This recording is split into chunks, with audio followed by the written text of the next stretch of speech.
Hello everybody. So earlier, tell me why I had recorded this video, and I don't know what I did, but somehow it went in the upload. So I'm redoing it. Excuse me. My throat has been so messed up. I'm just gonna go. So anyway, story time. Somebody tried to put juju on me, and they tried it for real. So what happened was, when I first moved into the house before my sister came, I knew that my sister was coming, but yeah, I just wanted to rent a room because one of the rooms wasn't going to be used, and I just felt like it was better financially to just go ahead and rent the room. And I was introduced to someone by my ex-boyfriend. We were, together at the time or whatever.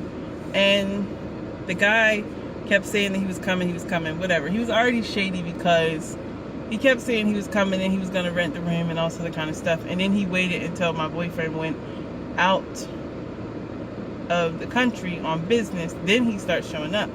So I think he already had this plan. And so everything is cool at first for like the first couple of weeks, then except for the fact that he kept staring at me, and it made me uncomfortable. I'm like, what is he, that's rude. Why are you staring at me? And he's just like, oh, I'm sorry, you look just like one of my cousins. And I'm like, okay, if I look like your cousin, you won't be looking at your cousin like that? Like what kind of family you got? And he was just like, oh, I'm sorry, I didn't mean to make you uncomfortable or whatever. And I was like, because I'm kind of unforgiving towards people at first. Even if I do forgive you and don't care about it, I'll act like it bothers me. But anyway, the next thing I know, like the next week, he's like, oh, I got to talk to you about something. And I'm thinking, okay, he's about to say he don't have no money or something like that. And he had the nerve to come out his mouth and say, I think I'm in love with you. And he's like, you're so beautiful. That's why I keep staring at you. I mean, you do look like my cousin, but I think you're beautiful. So yeah. And he's like, I'm in love with you. You're so nice. You cook so nice. Your house is so clean. Blah, blah, blah. I'm like, what are you? I was like, let's just get this straight. You're the tenant. I'm the landlord. I have absolutely zero interest in you. And I was like, and if you want to live here, you have absolutely zero interest in me. Thank you. And he was just like, I'm sorry, I didn't mean that. I'm sorry, I don't know what I was thinking, saying that, blah, blah, blah. He's like, I don't know what I was thinking. That was disrespectful of me. Yes, it was. Blah, blah, blah. You won't hear anything about it. Following fucking week, I'm minding my own business.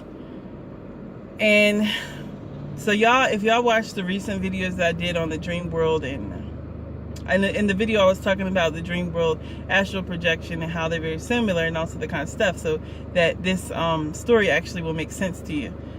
So in the dream, he made me so uncomfortable that I put stuff in front of my door, like in real life. So in the dream, there was nothing in front of my door, and I heard the door creak open, and I was like, I know he did not just come in my room. And in real life, I have a kettlebell by my bed. This is like a 10-pound kettlebell. It's, metal weight. It'll crack somebody's skull open if you get it right. If you're able to flip it right. Boy. Get the fuck out the way. These people play too much. Walking in the street when somebody trying. Anyway, let me focus. So in my dream, I was like, let me grab my kettlebell. But I noticed that no one was coming in, just the door was cracked. So I walked up to the door and look out in the hallway, and the house is trashed. There's just stuff all over the floor. Like, the house is just trashed. And I'm just like, what the fuck? And I see this witch. Like, I'm in the front room, and there's a back room, but at the time, the back room, there was still like construction stuff in there, still wood, and they were fixing a hole in the wall and stuff like that. So there was still that kind of stuff in there. And there's this woman coming out of that room, a witch. She had on a hood. She had all this white shit on her face. And she was standing there with this cat. And I don't fool with cats because I know what people do with cats. And, they use them to go and spy and do messages and all this other kind of stuff. So I'm just like, no, this bitch didn't come in here with this cat. And she has a box in her hands, and she started walking toward me. I said, ma'am, I need you to leave. And I was like, Andy, you and your guest, that was his name. I was like, you better get out here and clean this house up and take you and your little friend with you. This is not funny. I don't think it's funny. And the woman comes and she drops the box at my feet. And I went in my room and I shut the door. I was so pissed off. I shut the door. I did not pick up the box because I know that, you know, duh, I'm not that dumb. I'm not going to touch the box. So, and you don't want to touch the box. So I went in my room and I was so pissed off. And then I don't know how, but I calmed down, whatever. Moments later in the dream, I'm asleep. And I always sleep on my stomach, period. Always do. And so I'm sleeping on my stomach. And all of a sudden, I feel someone on top of me. And it smells like my boyfriend, feels like my boyfriend, everything. But I'm thinking to myself, like, he's not in town. And like, I mean, when I say he's on top of me, I mean like penetration on top of me. And when I said his name, he wasn't saying anything back. And he was the type of person that just be talking too much. So it's not normal for him not to be talking to me, period. So I was like, what the hell is this? I'm like, I turn around and I say his name again. And I, you know, when he didn't answer me, I got, you know, aggressive. I pushed him off of me.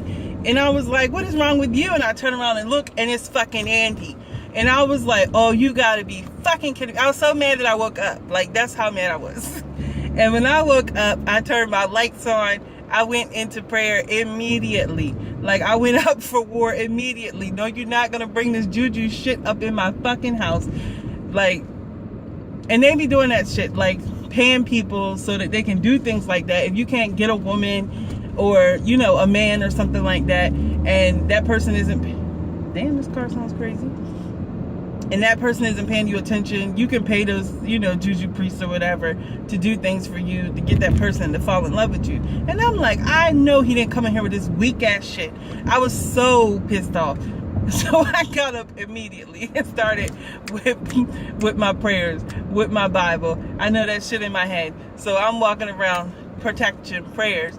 And I went downstairs and I got the salt immediately and put it on the outside of my door. And like, for the next 3 days, I was in my house like a fucking madman. I was in there saging every 2 seconds, burning all of these herbs, other herbs that I use for cleansing. And I was up in there with my ammonia that I used. I always have like another formula that I use for cleansing on the walls, or cleansing the air, cleansing the atmosphere, and in there praying like crazy. Like, you are not about to come up on me with this bullshit. And then in addition to that, and this is how I know like this is real, it's real and it's juju, there's a fucking cat outside my kitchen window the entire time, like outside. So I knew that that witch wasn't, she wasn't gone, but she was gone, if that makes sense. Like, she wasn't physically making herself known, but the presence of the cat sitting in my window, no matter what, I threw water out the door at the fucking cat and it came back. Like, so you know that the cat was on duty. Especially when they don't flinch at water. Like, that's just not normal. And so, in addition to all of that stuff that I was doing on the physical realm, I don't play that shit. You can't be messing with me. I never have been a person that has, like, that takes well to bullying. I don't. I'm going to get you back. And so, I basically, instead of projecting as myself, I projected as the higher self. And I went to wherever the hell them witches at in in Nigeria, in West Africa. Because that guy's Nigerian. I wasn't even playing. And I just start torturing them and following them around and just doing all kinds of scary stuff. I didn't really do stuff to them per se. It's just the presence. It's just, I didn't go alone. I went me and my other spirit guides, who also can be kind of scary and intimidating looking if you don't know them, which nobody else knows them but me, obviously. They don't appear to be nice as they are. So the three of us, yeah, I just went and I just kept, I didn't just do it to that witch that was messing with me. I also did it to her leader, because she was working under someone. It was an older man. I mean, this is an older woman, but it was like as if he was her husband or something like that, that was telling her the stuff to go and do. and I mess with both of them. And I mess with Andy because you don't come around me with that shit. I don't appreciate it. Like, I ain't do nothing to you, and I don't do nothing to nobody. I don't bother people, so it really bothered me. So I'm really gonna get you. I still, on occasion, project out to him and that witch because I don't want them to ever feel comfortable enough to come back.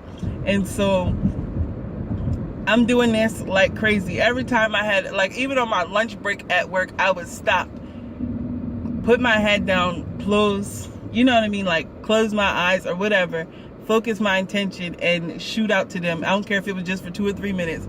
I'm gonna get your ass. Like, I was not playing. I was so pissed off the whole time. So I think that's why, because of the anger, you know what I mean, like, I don't like to be trespassed upon. Because of that, I think I was able to do it like easier and on the flick of a moment like that. And so then, yeah, 3 days later, I'm dreaming again. Same circumstances, that I'm sleeping on my stomach. There's that weird atmosphere around, except this time the door opens, and when it opens, I'm like, I know this motherfucker did not come open my door, right? And so when the door opens this time, he comes in a wheelchair, and he said, so I'm gonna be leaving now. He's like, as you can see, I'm disabled. I'm not able to work anymore. I'm not able to do the things that I used to do. So, and this is a 2-story house, so I guess I'm gonna be on my way. I guess I'm gonna have to go. And it was weird because it is 2 stories, like it's a townhouse, but he just like wheeled out of there. When I looked out the room, it's just weird, as if there was a ramp or something. He just wheeled out. And when he went wheeling out, the cat went behind him, and all of this light like just started to shine into the house. And I was like, yes, thank you, Lord. I was like, get the fuck out of my house. Thank you. Like, all of this work. And so if y'all don't know your ancestors, please get to know them, because they will go to work for you. If you don't know your spirit guides, get to know them. They will go to work for you. Witchcraft is real. I'm not hating on witchcraft. I love it personally. I just think that witchcraft should be personal. Like, it should be benevolent. I don't believe in going against anyone's will. I don't believe in making someone else fall in love with you, or, you know what I mean, forcing other people to do things that they don't want to do, that they've said that they don't want to do. And I certainly don't take kindly to it being done to me. So I wouldn't dare do it to other people. I don't respect that at all. Get out my way. So yeah, that's my story.